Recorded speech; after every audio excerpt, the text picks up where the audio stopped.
And we're live, we're live, we're live. Morning thoughts, morning thoughts, morning thoughts. Shout out to the people going out to work this morning. Shout out to the people coming in from work this morning.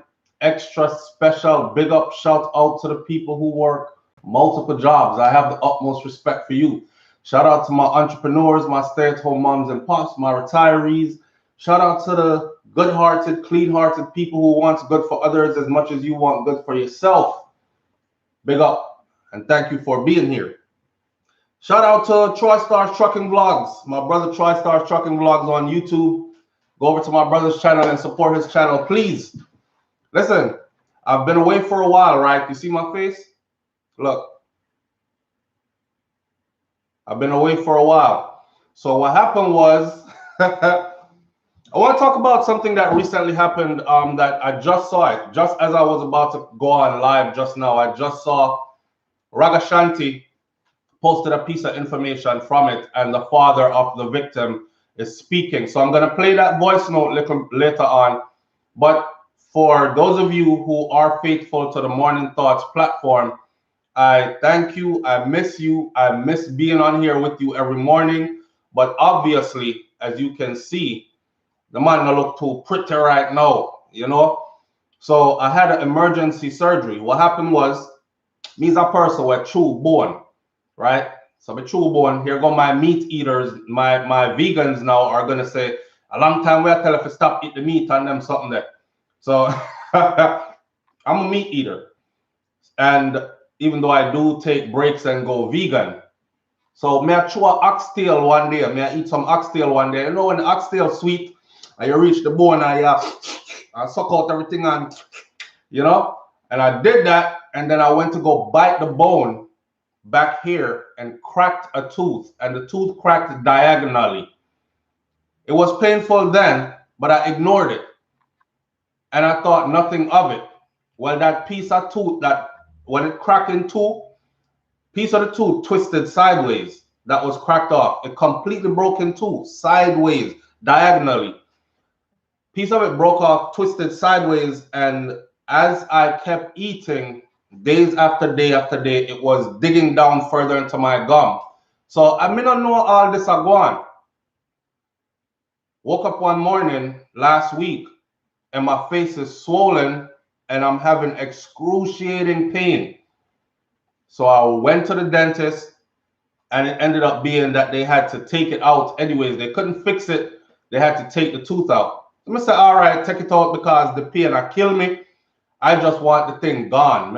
Even if I gotta put an implant in there, I told my wife all the time, I say, I'm not gonna be one of those old people walking around with no teeth.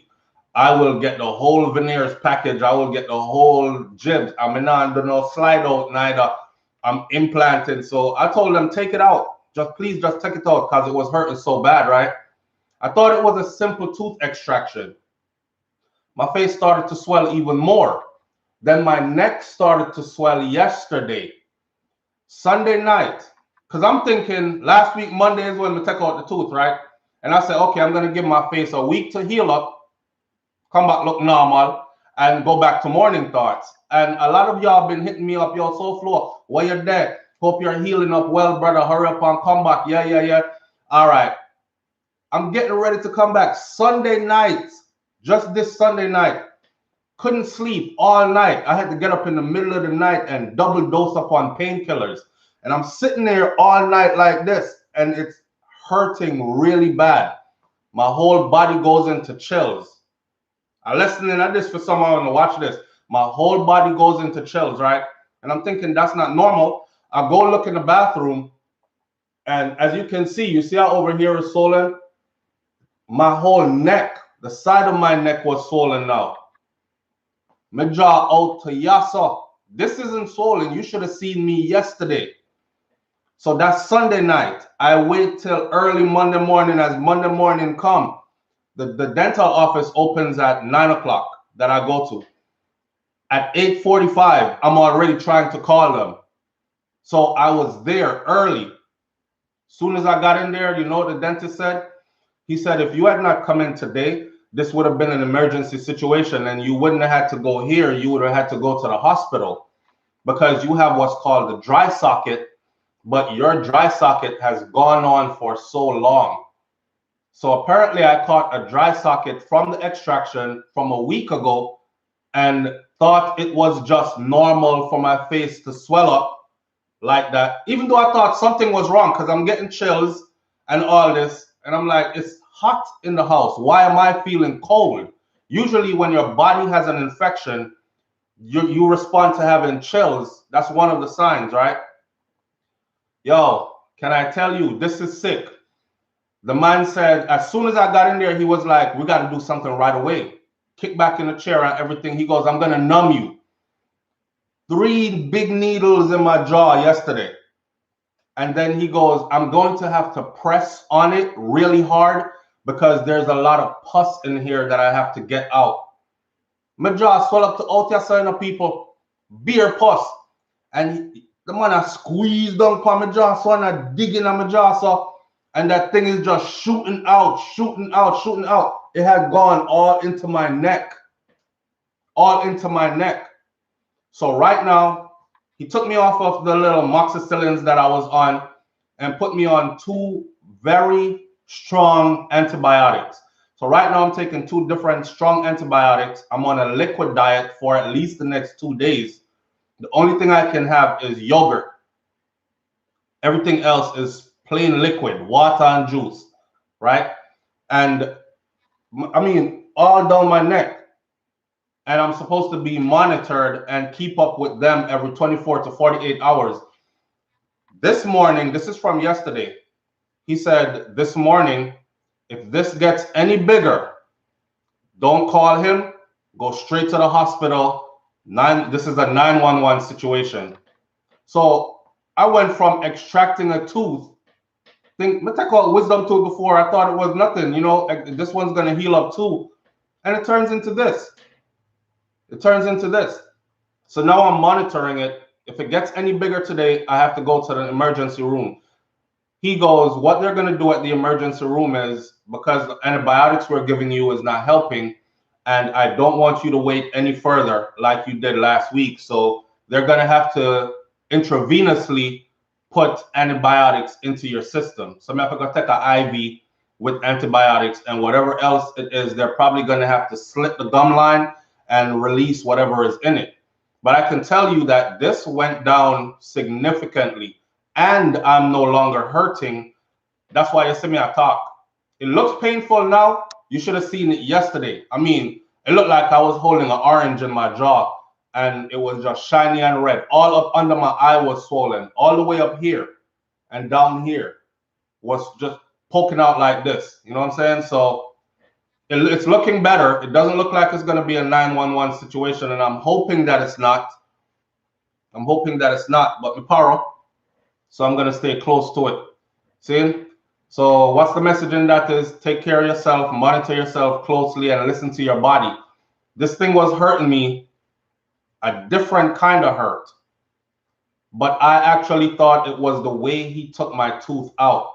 Because when he was taking the tooth out, he kept saying, the roots, so those tooth normally have 3 strands of the roots, and they normally go straight down. And this is him telling me this while he's taking it out. And he said, when I was taking yours out, your roots go down and then they meet up with each other inside of the gum, and they're tangled up like this. So I have to dig in, and the man was drilling in my jaw, right? Him I tell the lady, it was like some movie. He was like, pass me to this. I don't know where the tool is. Pass me to that. And she's like, yes, sir, passing it. And he's in my mouth. I seen teeth flying. Like pieces of my teeth were flying out my mouth. Landed on my shoulder and everything. Because when she was cleaning me up after he was done, she picked up a piece of my tooth off my shoulder. And she goes, look. I was like, what the hell is that? She's like, it's your teeth. And I know I seen it jump past me when he was drilling. So I thought because that process was so rough that it had irritated my gum enough to cause that big of a swelling. So I'm like, plus I'm a person that can take pain. I have a high threshold for pain. And I just thought, yeah, go to my happy place, let it heal. And I'll get back to normal. I'm not knowing that this is an infection that's setting in and it's getting bigger and bigger and bigger till it gone down my throat, my neck, everything up where my eye is. Man, so here I am, people, and that me I go on with. So if y'all don't see me on here, it's because I'm still taking care of me. And sometimes we just have to take care of ourselves, yeah? Health is wealth. We say that all the time. Sometimes we have to take care of ourselves before we tend to other things. Because if you ain't good, nothing else is not going to be good. Now, let's move off of that. Enough of the self-pity and all these things. Thank you for the well wishes for those who wish I well and all these things. Kim Wood said, good morning, SouFlo. Sorry to hear all this happening. Toothache ain't no joke. I have had my share of it, and we're happy to see you back. Please take care. Yes, indeed, Kim Wood. Thank you. So Ragashanti this morning now. Yo, I don't know. Some things are going on in Jamaica, so man, I can't even wrap my head around. Like it's I'm so in love with Jamaica. I was just thinking yesterday, like, I really can't stay away for long. Anytime I'm out of Jamaica, if y'all ever see me on here for more than say 6 months, and I haven't been to Jamaica yet, you're gonna see me like a crackhead. I'm gonna start talking about it extra. I'm gonna start getting ready. I'm planning because I can't stay away. I'm in love with where I was born and raised. I'm like truly, truly in love with the culture, with the people that I left there, because there's a new species of people there now that I cannot identify with. Yeah. Raga put up a thing this morning. The story, I started the story first a couple of days ago in the Gleaner, and the headline said a teenage girl was boogered by 5 men. And I thought to myself, that's not very professional. A headline for a national newspaper, boogered by 5 men. But put things in context, boogering is on the books, the law books in Jamaica, and it's actually a word. So boogered by 5 men though. Come to find out this morning, listen to this. Let me see if I could play this for you. It's a voice note. I'll hook it up to the speaker or just play it. There's some sad friggin' times going on in that country, man. As beautiful as Jamaica is, it's just some sadness I go on that where, I don't know. People say pray, but I don't see prayer working. I don't know, we need some divine intervention or something. So anyhow, listen to this voice note real quick, and then I'm going to tell you what really happened.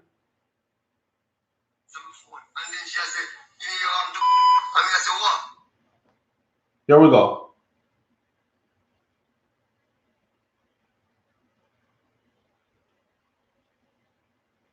Give it a minute.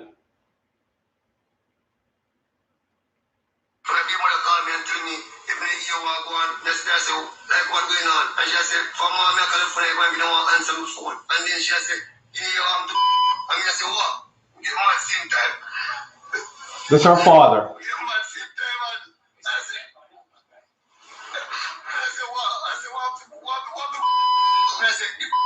And she said, Daddy, I said, what problem? And she said, one morning, when we got her room, and she couldn't know here, my mother, she couldn't know here, my mother, she had heard him, and she now gone buy juice, we go to the shop, run through the one lady, go to the shop, and when she come back, put her back here, and come up one more, and lead her back, right back into the yard behind her, and lead her up to the 3-story building.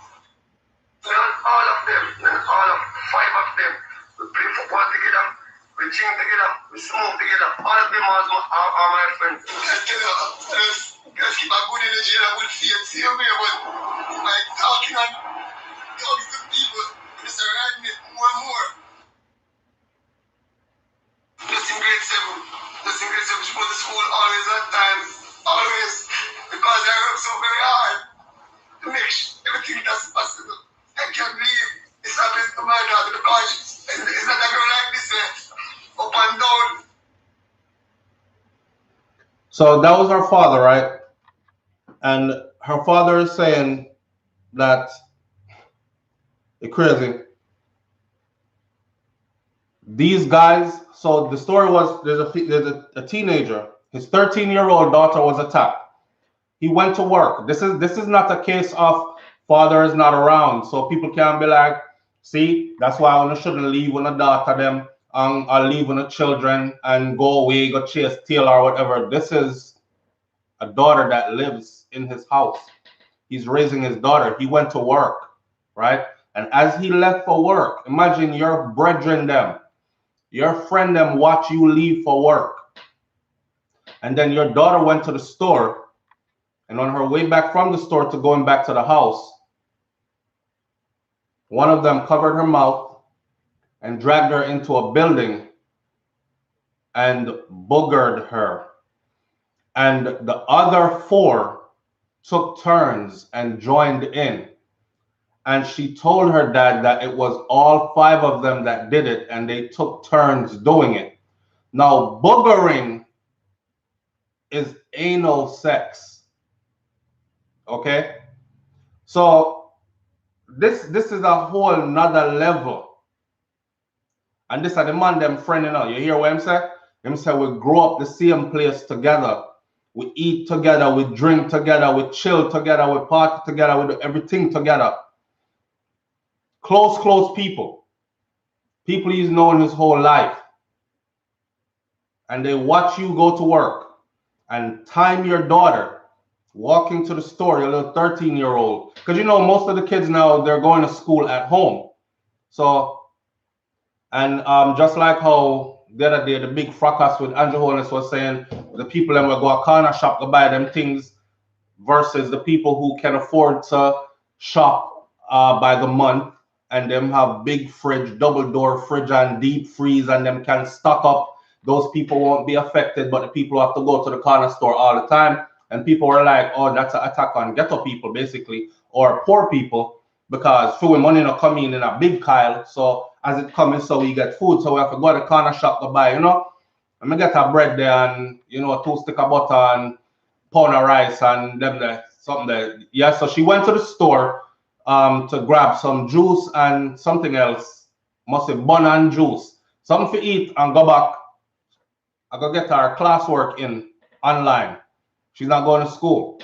And then grab her, cover up her mouth, draw her in a building close to where she live at, on the same lane. These are people she know. So it's not like it's a stranger. And when police ask her, she'll say, I never see them before. I don't know their face. These are her father's friends, people she know. So you see, when I tell people stuff like, don't trust nobody around your children, them, nobody, I mean nobody. You know, my daughter just turned 7. Not Milani. Milani is now 10 months old, going on 11 months old. But my other daughter, and I don't change diaper. And my wife get mad. Like brains, I don't know if she get mad or she get like, you don't even change your daughter diapers or whatever. Cause I don't want in our diaper at all. I'm in a business. It's just a little girl and you can't go change her diaper. I changed her diaper once since she was born. And just for wipe her butt and, you know, then, you know, when baby Doodoo go in, we are big people, we can talk. Doodoo go in other places, like Doodoo get close to her vagina, you have to open her leg and clean up them. So I don't want to do all that.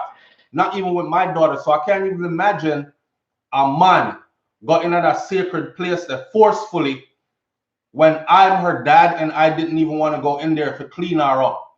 I murder that. You understand? Now my 7-year-old come to my house. A couple of weeks she come here and don't bathe.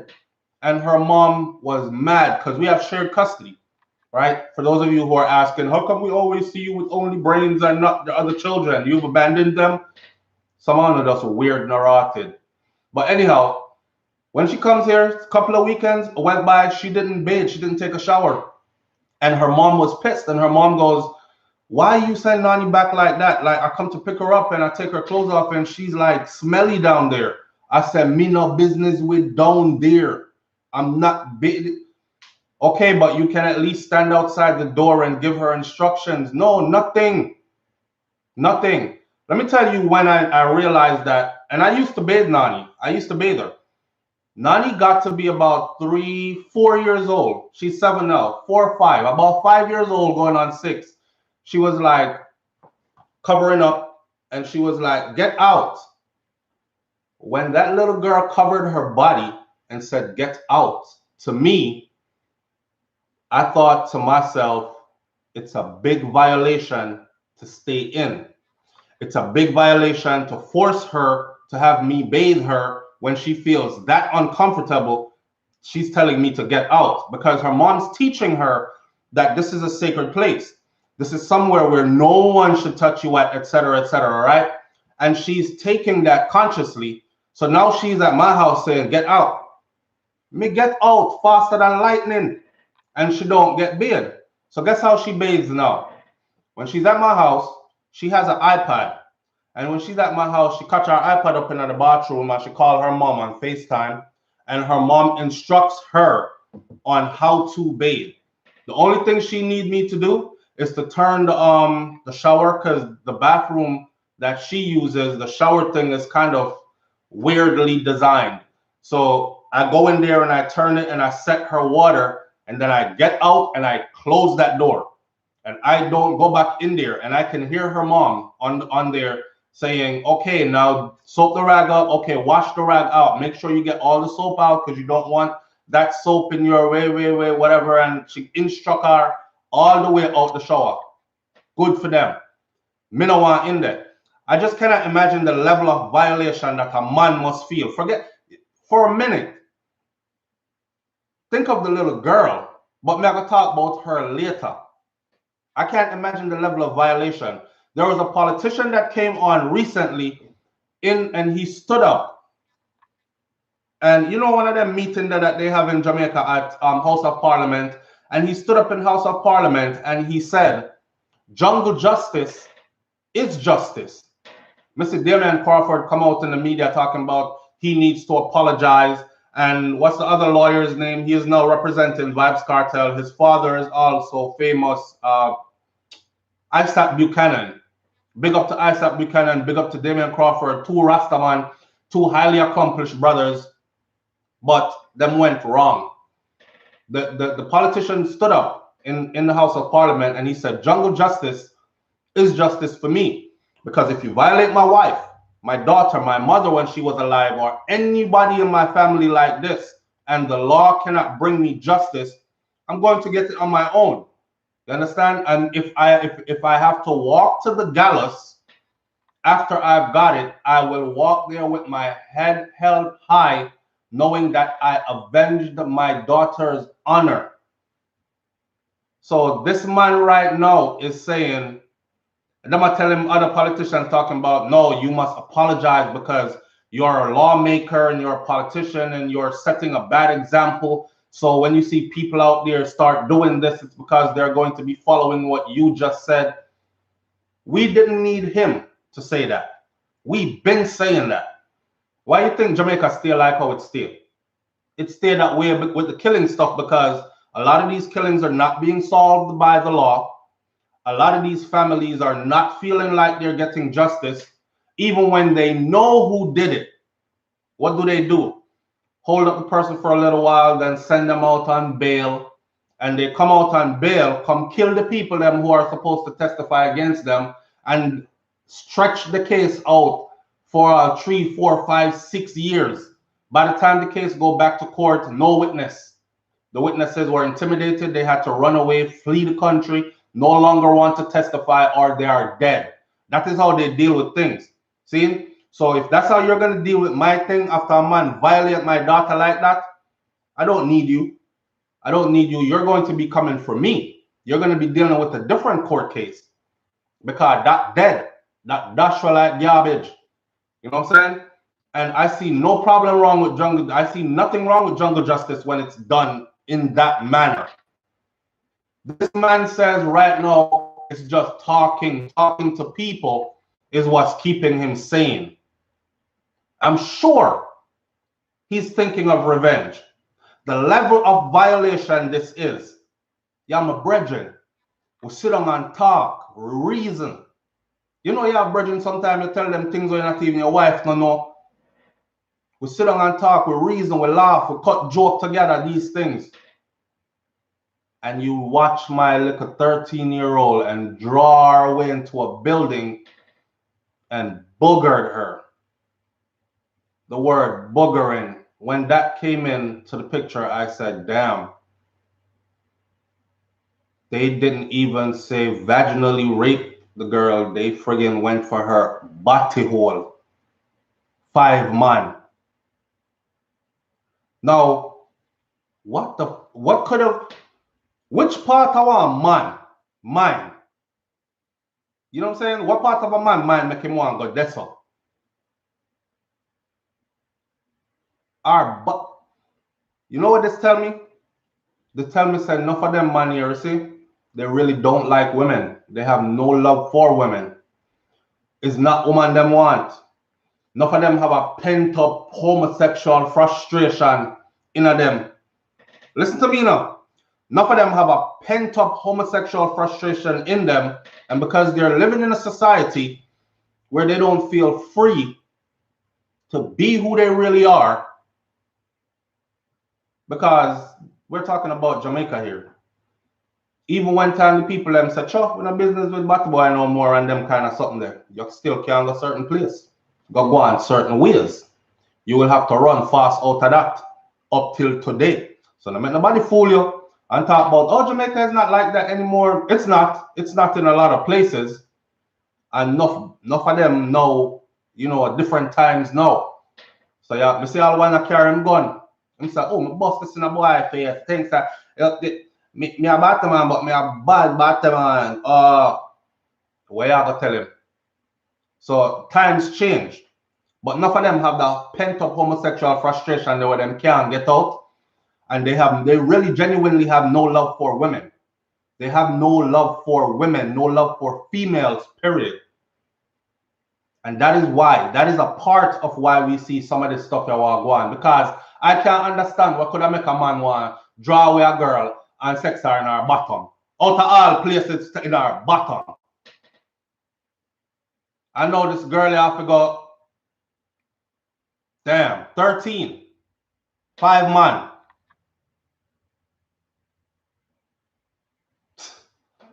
Yo, some big them are some big Batman. And I'm not saying it hatefully when I say them are some big Batman, because I say to the ones them that are out and flamboyant and about and don't care, you not care, me not care neither.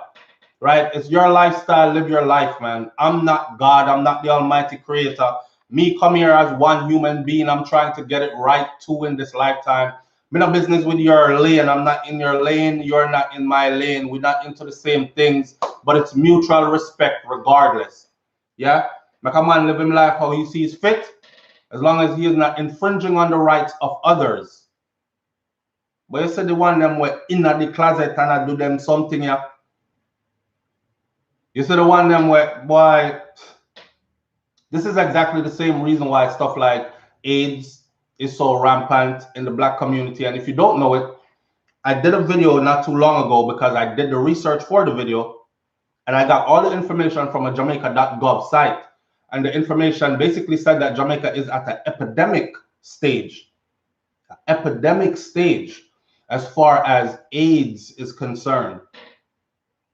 Because them still have wild, unprotected sex. Go get drunk, beg your peace, no. Him not treat you right, give the boy a bun. Or what's the next one? Bun for bun. Or him a bun me a bun him back too. That kind of stuff. That's all embedded in our culture. It's in the music just as much as the killing stuff is in the music. The dysfunction of the family is in the music as well. You see it? So if we're going to blame the music for crime, we can blame the music for the dysfunction of the family unit as well. Right? Man must cheat and girl must cheat and we must have whole heap of partner. And if your man not do it right, better you fuck on him, pardon my language. All these things, it's all embedded in the music and it's played on repeat in the heads of many. And we're at an epidemic stage with AIDS, not to mention the down low culture, because so many of these brothers out here hitting switches pretending to be one. Yo, hey, but the boy for dead. Yo, hey, dog, yeah, so that's that bad man round there. So, and then next thing he over there, on a long pole. And they perpetuate this lifestyle, and they have to keep up. So they go as far as to have children and have women and go overboard and have multiple women. You know, one man can barely satisfy one woman. A woman body is very accommodating, you know. So no matter what size you work with, all if it long till it bend and big and broad like foot, it might be a challenge at first, but after a while she'll get used to that and start ride you till you can't handle it. So them man are not after woman. These men are not after women. These men are after men. That's where their MO is. It becks me here, man. It becks me because God knows if it was my daughter. God knows if it was my daughter. I'm either doing it myself or may I spend money to get it done. Some people say, SouFlo, don't talk like that because if anything happens in the future, they're going to use this video against you as evidence. Well, so the evidence here, may I say it broad and clear. Me's a man when I wear name brand stuff, I'm not going to know where my money going in my bank account. Me see a hard. So when I say I will spend every dollar, I'm making sure. And then I don't care who know after. You can look at me and say, yeah, he ordered that hit. Or him do it himself. Yeah, I did. I wouldn't even send you to go investigate. Yes, I did. No joke thing. I truly feel sorry for the people who have to live in these situations. Truly feel sorry for the people who have to live in these situations. It's just like the other day, put up a video on SouFLoTV about the shooting of the bus people. Some people go on a funeral and they're coming back from the funeral. And of course, the girl father was talking and him said, you know, them did a put out message before. So there are warring factions in the community. One side of the community warring with the other one. This has been going on forever in these regions.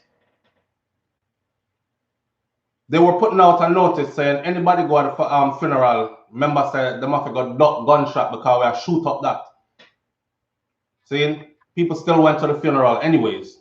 We will not be intimidated. We're going to his funeral, blah, blah, blah. Them go at the funeral anyways, and what ends up happening? Two beautiful sisters dead. The man them shoot up a bus full of woman and picnic. Woman and picnic, you know. And a lot of people are saying stuff like, me not feel sorry for none of them. Because them shouldn't go. Curfew a keep. Andrew said no more funeral. I'm like, some of y'all are so callous toward your own people. It's a friggin' shame, man. The man said no more funeral unless you get a permit. Obviously, they had a permit. So that means your dead is going to have to stay on ice longer until you get your turn, work out all the necessaries in place, and get your permit. It wasn't an illegal gathering. The funeral had the right to go. They had their permit. Again, some big batty boy shoot up a bus full of women and children. But if y'all don't know it, this is not new. It's been going on. And this is why I say the women are under attack. Because guess who they want to shoot? Is a woman that walk the other day randomly, a man just roll up on her and shoot her for no reason. Other than she comes from that community. So these guys have actually sat down and thought this through.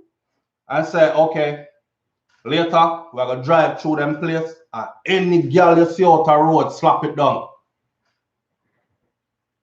They're coming into the community just to kill the women out of the community.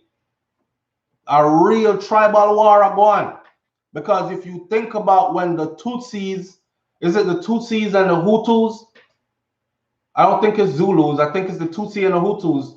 When they were going to war, That's exactly what they would do. When they raided a community, they would rape all the women, and who them couldn't rape them, chop them up, maim them, dismember them, cut out them vagina, things like that. And it's the same thing going on in Jamaica right now. One of my subscribers said, SouFlo, is this tribal war going on in Jamaica and we're not calling it that yet? I say you hit the nail on the head. That's exactly what it is. They're strategizing how to beat the other side, and they're involving the women and the children. Yeah, all the big body girl Joyce, yeah, over there so she come from. Next time you see her, bust a shot in her face. What? What? None of these women are safe. And for the people who sit on the outside and criticize so harshly, even when I go through lengths for break this thing down to you, you just cold as shit, man. You have no love for your own people. I don't know if you don't have empathy. I don't know if you can't like take yourself out of your privileged self and put yourself in other people's shoes. Some people can afford to run. Some people can get away. Some people can go stay with granny down a country, and some people get papers and fly out, and some people life no sets up. Some people are born right there and they have to stay right there. And I just saw it. Somebody's got to live there. And I just saw it set. So this is their daily reality. Think of the women and the children that are born and raised in this environment. I did a part on the video where I talk about when the Don them send for your daughter. Yo, she a bust breast now, you know, girl look sexy. A long time where I watch her still. Yo, Nico, go around so and bring Stacy come give me. And your man actually show up at your yard and tell you about dancing for your daughter. This is not made up stuff. This is real stuff. This is real stuff. Y'all forgot the two sisters that they shot through the window while they were sleeping because man up after them. Come here now, hey girl, you know it's a bad man want you. And they went and told their mom. Mommy, every day, man, every day, them just come after we every day. That's what I'm telling their mother, you know. Every day, them come after we every day. Them a tell we brawling and brawl how them want sex and them a go F we off. After they told their mom that, their mom went out into the street, confronted people, had a stink about it. And guess what their response was? The two girls them in a them bed, they shared a room and the beds were on separate. Oh, no, do y'all remember that? How soon we forget? The beds were on separate sides of the room. Man walk in a them yard. They have burglar bars on their windows. But you know when it's hot in a Jamaica, because we're not too in the AC thing and these things, so you open up the windows and let natural breeze come in while you sleep, right? And there wasn't no zinc fence house and no board house. Not that there's nothing wrong with board house. There are some beautiful board houses in Jamaica. I would have lived in some of them. But their particular structure of house was a concrete house. The man then did nothing more than, think of how callousness is. You're running down two teenage girls. I tell them, boy, you want to sex them off every day. And they went and told their parents, just like what they're supposed to do. And what you did when the mother came and confronted you guys was you wait till late night, went to their house, pushed them hand through the window with the gun and shoot the two little girl them while they're sleeping. One of them died. I believe she got hit in the head and the chest. Her sister also got shot up, but her sister survived. And then the crazy part about that, I have to keep bringing these stories up because I have to remind people. The crazy part about that, I'm going to tell you when these areas are under control and the people are fearful. The mother went to the media after that. And the mother said, this is the line she said, is man from round here do it? Because my daughters told me that they keep coming at them every day, every day, every day. Is man from round here do it? Who tell her if I go say so? I saw a crowd of women gathered in front of this woman's house. You know when you turn on your phone and you go up on Instagram and you see the video, but you see no sound. So before I turned the sound on, I said to myself, oh, wow, look at this. This is support. They're here to support her. All the women have rallied to her support. She's just lost a daughter. Another one is injured, and she's probably going to have to move out of this community. They're here to support her. No, they weren't there to support her. They were there, them took the time to make big old placards telling this woman to get the out of them community. She just lost her picnic, you know, under these conditions, and she's saying this man round here do it. Here the woman them out of the woman gate. No man round here no stay, sir. Who you think told them to do that? Go up there and go shut this woman up. Because we don't want the police heat round here upon we. No man round here no stay, sir. I don't know where she get that from. A man from outside of the community coming here, come do it. I thought they were there to support the woman. You see how backwards their thinking is. Of all things, they should have been there to support her, a fellow mother. But when I look at the woman them, and I said this before, I know certain people, I've talked to me a Jamaican, me a man. I talk to enough Jamaican man. Any which part in the world I go. And the common thing is, yo, SouFlo, me not date no woman from that the part there, Jamaica, that's up. I said, why? I mean, we're all Jamaican. No, brother. No, any woman you see from over there, so them rinse out from them young. Because Dana sent for them from them at 13. Big money in them world from them young. And them never have no choice. So them grow a certain kind of way, you know. And I said, damn. That's the reality. Now, our government officials are very much aware of these dynamics.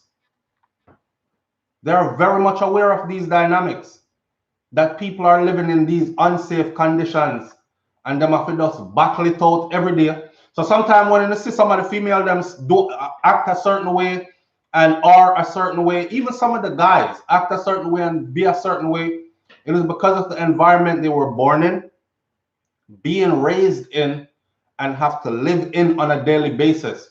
It is their survival instincts you're seeing on display. They're in full survival mode all the time. Sometimes when I see these females that, oh, I'm so cute and all this, but me not date no other Jamaican man, and you ask her, so which part him come from? And she said, oh, so and so. So, And the last boyfriend before him come from around at the same area, around at them part, around at so and so.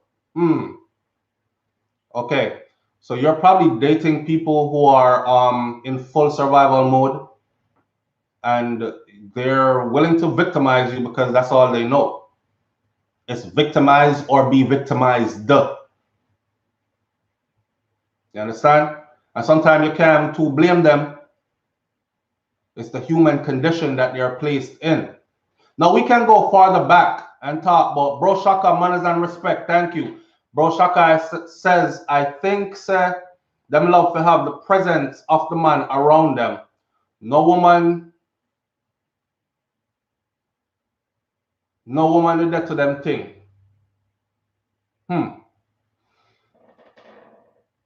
This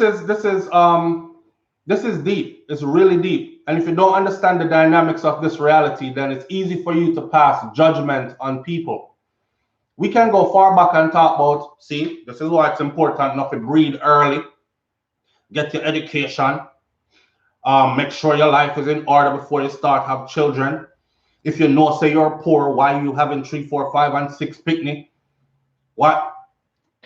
Easy to say all that after you've escaped. For those who come from that after you've escaped. Very hard to say that when you're still living in it. A lot of these women don't have no choice but to breed. Them get breed under duress. The whole talk about bad man in your hole and gunman, you love fuck and this and that. The girl that they tell him, say, come, you have to use one condom, and he must say, no, I don't want to use no rotted condom, I want to feel this raw. Then her next step is what? Well, me not give you none. You're right. Hey, girl, come here. Rip, rip, rip. Each step of the way, she's stripped of her dignity and her right to say, use a condom. Okay, you're not going to use a condom. Okay, me not give you none. Okay, what the hell are you doing? Why are you forcing? Ah, okay, you're in. All right. Okay, don't come in on me. Oh, what are you doing? All right, you're coming on me? Like, them can't afford morning after pill. Them can barely afford food. It's just a sad situation all around. But here what? If one of my friends ever do this to my daughter, that's why, first of all, I don't keep friends. I don't have no friend who I can sit down with and chill with. We're not chilling every day. I think I'm too old for all that anyways. Me and no man now sit down on sofa, watch football game. I could do that by myself and be much more comfortable because I'll be in my drawers and I'll probably have a drink in my hand or something, put a pillow under my head and lay down instead of being fully dressed, catch up on couch stuff with a bag of man around me. I don't keep man friend like that. I don't keep friends, period. But when you live in a certain environment, you don't have a choice. You can't just go out, come in and lock up in the house. People will pre you in a different way. I'm going like him better than everybody around you. Him talk to you, George? No, the boy not talk to me. Him talk to you, Steve? No, I'm not talk to me neither. Oh, so I'm going like him. So you have to go out and socialize. Plus, it's the way how you were raised also. You're raised in a community, you know everybody in the community because y'all go to school together, you grew up together, you go through your stages together, 12, 13, 14, teenage into adulthood together. Some are with turn criminal, some are with turn family man and get a trade and open a business. Some of us went off to school and became this and that, and some fly out and never came back, and some came back and shared the wealth and all these things. Different dynamics to the thing. So you end up with who you end up with as friends, right? But can you imagine the man friend them? You hear the man hurt? He sounds so damn hurt, as he should be. The man said, we grew up together, you know. And people would drink and sit down and run joke and eat together, everything together. Cover my daughter mouth. Draw her in our building. Fuck her in our body. You're dead like dog. You're dead like dog. I want to chop you up. I don't even want to shoot you. I want to chop you up. I want to chop you in your face first. You're dead like a dog. Not even dog, don't forget that letter when I give. So these reprisal killings in Jamaica, they won't stop. They won't stop. So when I see the numbers turn up, like now, we're on our way to 500. Now, 500 murders in the first 5 months of the year is probably what it's going to be looking like pretty soon. We're already at what? 2 weeks ago, we were at 430 something. 2 weeks ago. And since that 2 weeks, there's been multiple murders. I know of 2 double murders already in a Brain's place there down at Westmoreland. 2 double murders back to back. Know of some bunch of other murders going. I'm just not covering them. If I was to cover just the murders alone in Jamaica, this would just have to be called the murder show. Because it's every single day. Every single day. We're on our way to 500. Me not ask you, me I tell you. And the year's still early. Or like them say, it's still Shirley. The year is still early. So these reprisal, a lot of these killings are reprisal killings that are happening. It's not random people. And this is what people were trying to explain. That sitting on the outside looking in, we're saying, boy, Jamaica dangerous, I'm afraid. I don't want to go there. A lot of them here are reprisal killings. Remember, a week in Jamaica said, if you can't catch Quacky, you catch him shot. Right? So when you see like innocent people, I know it's cold. It's cold. It's cold to kick off a door and go in there and just shoot up a 80-something-year-old woman. Remember that case? did a video covering that. The 8-something-year-old grandmother and her 2 daughters in the house, and them execute everybody in there. And we were saying, what the hell could a 10-year-old, I think one was 7 and one was 10, a picnic, what could they have done to anybody? Nope. It is what your family member did to my family, and now the law don't want to give me justice, so you have to go ball like how me ball. That's what they're dealing with. That is what I want. That's what's going on. That's why the numbers them turn up like that. If law and order was in place, if surveillance was in place, if DNA database was in place, if all the things we have suggested were in place, monitoring devices were in place, and they were able to quickly apprehend the people who are doing these things, get them off the streets, and then hit them with real justice, either bring back the death penalty when you're sure, absolutely sure, that this is who did that gruesome act, or give them a true life sentence, which means you never coming out of prison. Only way you coming out of here is in a body bag. If that was really going on, we wouldn't have so many murders in the country. But the people have had to protect. See, you can't take Jamaican people for sops it up. You got to remember that these are people. Remember our lineage. Remember, I said them people here come from some of the more fierce tribes in Africa. It is in their genes, their bloodline. So don't think these people are going to just sit around and take injustice and you're just going to like run through them family, rape off them mother and them sister, and then police are going to say, oh, give him 10 years, but cut it to 5. And he's out in 5 because he said he is sorry and I him do it. No, it's not going to go so. It's bloodshed. Blood is going to be shed.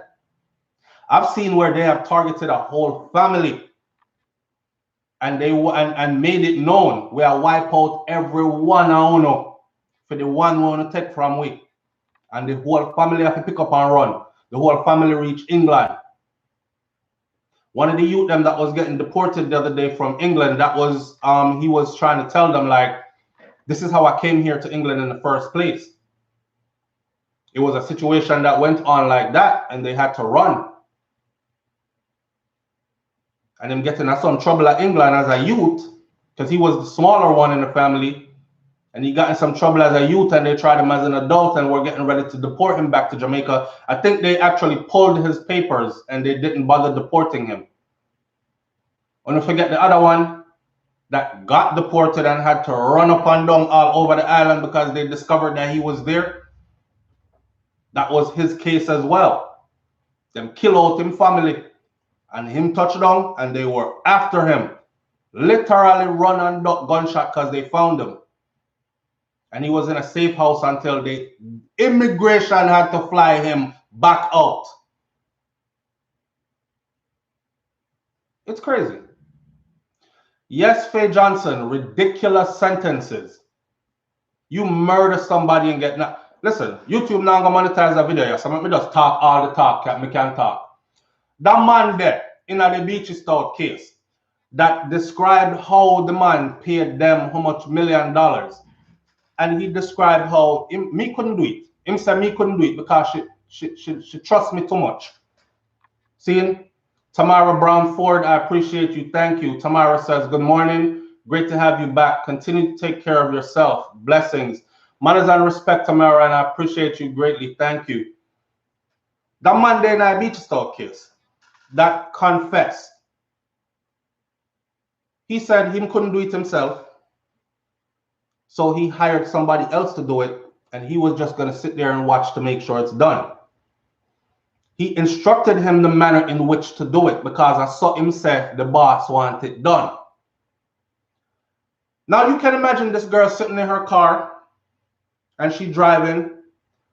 He said the only reason she didn't know because she trusts me, because of me tell her to turn up your so come here, go go check somebody real quick. And she turned up there and I saw she dead. Him couldn't do it because she trusts him too much. So it was too personal. This is why he confessed. The guy that was to kill her sat behind her in the car. So when it was time to kill her, you know your car seat have a headrest on it, and you rest your head back while you're driving. So she rests her head back, and grab her around the headrest, hang on upon the headrest, and brace her upon the seat. This is how he described it. And stabbed her upper body multiple times, lift her head up and cut her throat. And this man I get 19 years. 19 years, not even a full 20 years. Now, you call that justice? You call that justice? And what? This is how the system says he didn't violate the system. He violated me. That's my daughter. He violated my family. That's my bloodline. So you can go pay your 19 years to the system, but you're dead like dog when you reach road. If me not make sure you get it in there. No caption needed. No caption needed. Shout out and thank you for being here. No caption needed says respect and manners, SouFlo. If Jamaica did have a DNA database, CCTV, and a decent justice system, there wouldn't be where they are now. And I've been saying it now for years now. For years now. One of the wickedest things the other day is when Andrew Hall and his wife came out and said all violence matters. My mouth did swell up. I couldn't go live, but I wanted to go live so bad just to say this. Do you know how Blue Lives Matter came about? And do you know how All Lives Matter came about? They came about as a counteraction to Black Lives Matter. So here were black people and other people who sided with black people and walking around saying Black Lives Matter, Black Lives Matter. I mean, even though to most of us it don't really matter unless it's a white person kill it. But the principle, Black Lives Matter, Black Lives Matter. And they were like, pardon my language, fuck Black Lives Matter, Blue Lives Matter, Blue Lives Matter. The police was the one that was shooting down unarmed black people, right? So we said Black Lives Matter. That's what it was about. And then there were others, you know, the people that would say, if you didn't run, okay, why don't y'all just comply? They came up with Blue Lives Matter. And then from that came All Lives Matter. So when I saw Mrs. Holness come out with her All Violence Matters, let's not make this about gender. You know when she said that bullshit? She said that when that politician was seen beating his woman over the head with the stool and dripping her and dragging her on camera. That politician is from their party. So instead of her coming out to address what we all saw on the video, she came out and said, all violence matters. A woman. Brains did a video on it. And in Brains' video, she said much more things. Y'all could go check out her video because it's good to hear from a woman's perspective. It's good to hear from a Jamaican woman's perspective. See? But there's a part in her video where she said, I am Kanita E. Thank you. I appreciate you greatly. There's a part in Brains' video where she said, Andrew sent his woman, his wife out there to tell the people them that. And it's true because there's no way she could have came out and just said that. She must have ran this by her husband, who is the sitting prime minister, first before she come out and said something like that. But for those who don't understand the dynamics of what she said, I broke it down for you. How All Lives Matter came about. How Blue Lives Matter came about. It was a slap in the face of Black Lives Matter movement. So for her to take that and roll it over into All Violence Matters. David Biggerstaff, manners and respect, sir. I appreciate you greatly. Thank you. David Biggerstaff, you're the one with the trucking company in Orlando, Florida? I go through so many different interactions with people. Boy, some of the Jamaican people I'm out there, they're gonna make me proud. You know what I'm saying? Because enough of we, I mean, we're foreigners and we come in as somebody else's country and we do things and make something of ourselves. And this is what I want to see from most of us. But boy, the ones who don't get the opportunity to even, you know, use up some of this opportunities that are out here in foreign lands, and they have to just stay there and scratch and claw and try to make it. I have empathy for them, man, because it could have been me. Patsy Barron, I appreciate you greatly. Thank you so much. It could have been me. So message of the morning, people, have some empathy for your own people. The last one before I cut this video out this morning is this. All praise is due to the Most High. My face is not hurting, it's swollen, but it's not as swollen as yesterday as well, which is a good sign. Have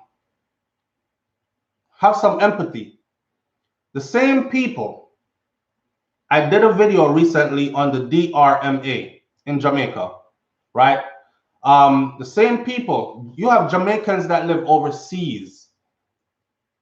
Right now, the state that I live in is Florida, and Florida is pretty open. I actually was driving around. I know a lot of you probably don't follow me on Instagram, but I was driving around and I was doing videos, taking videos of how open Florida is. To see the kids outside playing, no mask on any of these kids.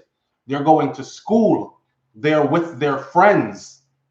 Their mental well-being is being paid attention to and taken care of. If we pick them in Jamaica, lock up in a house, can't interact with them friends, you know how damaging that is for a child? A child's whole world is playing and interacting with their peers. See? Phoenix, I appreciate you greatly. Thank you so much. I'm for all the lockdown, curfew, all that. I've been telling the people all along, stay with it. Wear your mask, this social distance, blah, blah, all that. Then they introduced this one piece that says they amended that to where police no longer needs to warn. No warning is required by police to arrest. So if them see you out the road now, they could see you out the road and you're wearing your mask, but your mask is worn wrong. It don't have so. Because you know some people who can't breathe, take it down. It don't have so. Them can run upon you and arrest you, you know. They don't have to explain nothing. They don't have to warn you no more or nothing. The course before was that they would pull you over, whether you were on foot or in a vehicle. They would give you a summons, right? And you would have to appear and you would have to pay that amount. If you paid that amount before court date come up, then hey. So if you have money for Dashway, you will continue to go out a road like that. They will continue to catch you. You will continue to pay these big fines and the fines will increase. These fines go up to $500,000. So that already in itself was a deterrent. Why is it that some of them Jamaican people here who live in places like Florida that are wide open, I see y'all out there partying, enjoying yourself, and Florida have one of the highest cases of COVID in the US. But you on my video comment section talking about lock down the place, Andrew, lock it down further too. Yo, you see what I'm saying? No empathy for your own people. Lock down the place, Andrew, lock it down further too. People didn't even realize this. The corridor was established to save our tourism industry. They came up with a plan to save the tourism industry, not a plan for the common man. Now let me show you. The tourism industry, the corridor, as it is said, contains about 99% of Jamaica's tourism spots. The corridor. It includes certain areas.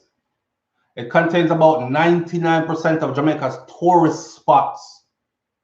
And in this same corridor, it only contains 1% of Jamaica's population of locals. What I tell you? And in the corridor, you're free. You can fly in. You can jump in a pool with big bottle of Hennessy in your hand. You can wind up on gal. You can, you know, party like it's 1999 and Prince is headlining. You can do all kind of madness in the corridor, free.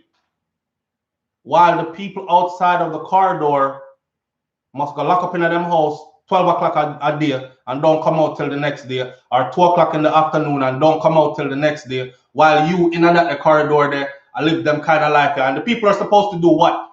They're supposed to sit there and be like, we don't see it. So the people them have a little balloon war, full of balloon with water, and I wet up each other in them community, run around and laughing. And never mind that these are communities where gunshot usually bust and a balloon usually fling. And the people them trying to keep it together, and you're discouraging them and you're locking them in tighter. But no cases of COVID in coming out of these areas. So we sitting on the outside now, must what? Just stay silent. You have a police brother that came on my video and says, I am a current serving member of the JCF, and I have lost all respect for you, SouFlo, because of the propaganda you're using your platform to spread, while we're trying to keep the people safe. I said, here's my number. FaceTime me. Don't even ring calling up. FaceTime me. Let's go live and have this discussion. But I know he won't, because he's scared. Me not afraid. I'm not afraid. Let's talk about this. I also said to him that it is your level of ignorance in a uniform is a very big part of the problem as to why things are the way they are now. Them quick to jump down your throat, kick where your foot them, drag you, do as told. And I understand that to a certain degree, because when I was in uniform as a soldier, I took orders and I carried out orders. I wasn't emotional about what orders I was carrying out. Made us carry out orders because that's your job. But I want to have the discussion there with him. What do you expect the people to do? Watch the corridor come alive? People fly in. Oh, I'm in Jamaica. Remember, we live in our world of social media. And so if they're not in the corridor, they surely can go on Instagram and see everybody in the corridor. And them a fair wonder like, Jamaica this? This is Jamaica we're meeting right now. I went, we're rotted. No, don't worry. Look at them a jump in a pool. Nobody now wear no mask. Watch a big crowd. Don't do your own people like that, man. I'm going to end this video right now by saying this. Stacey Ann Williams, thank you. I appreciate you greatly. I'm going to end this video by saying this. Have some damn empathy for your own people. I am a law-abiding person, but we are not supposed to follow every single thing like lamb to the slaughter. Peek, peek, cluck, cluck, till them slaughter one next one, me next. Peek, peek, cluck, cluck. No, that's not how it goes. You encourage people to follow the law, and then when you see madness are going, you have to say, skirps, hold on there, wait, boy. Why are we gone so far? Why is this necessary? This is madness. Don't do it. We got to start looking out for each other. The same way it plays back to how we started the video with the damn 13-year-old girl going to the store and our father friend them, draw her away. We have to start looking out for each other. We have to get back to community. And community doesn't mean you're in Jamaica upon a block. It's global, because for every country I've been, I've seen a Jamaican community established in that country. I was surprised when I was in Germany and see a whole Jamaica fest. And when we go to Jamaica fest, curry goat, jerk chicken, brown stew chicken, oxtail, all kind, everything with music, with flag, with everything. You know what I'm saying? Non-English speaking places around the world. We did it. So it is for us in that diaspora to start looking out for each other. And even bigger than that, outside of Jamaica, and to include the entire Caribbean. Because whatever affects one Caribbean island will slowly start to trickle into another one. We've always been connected. So we have to start looking out for each other and speaking up for those who cannot speak up for themselves. When we see them get abused, we have to say something. And I'm going to leave it right there. All right. For those of you who are late, watch the video again. You'll find out what happened to my face. I'm in a healing process, and it should be good, you know, sometime soon. All right. Bless up, everybody. We're way past the hour. Thank you for coming out. I appreciate you so much. And I missed you guys. But now that you've seen me, I'm going to be coming on here every morning so that you can actually have a look at this, because sometimes I can't tell. And I'm telling myself it's getting smaller when it's getting bigger. And it could be an emergency situation. So I'm going to need y'all. It's hot in here. That's why I keep wiping my face like this. I'm going to need y'all to look at my face and be like, yo, SouFlo, go get that check. It was bigger. It was smaller yesterday. It's bigger today. Or y'all can say, I could see your face getting better, bro. All right. So we'll be here tomorrow morning again to have more conversations about reality and life and these kind of things. Or maybe we'll just have some fun. We don't know. Leave your comments under the video, not here, under the video once it's posted to YouTube, on any topic that you think I should cover. All right. And we'll talk to you then. Have a wonderful day. Stay blessed. Stay smiling. You are blessed. I'm out. Peace.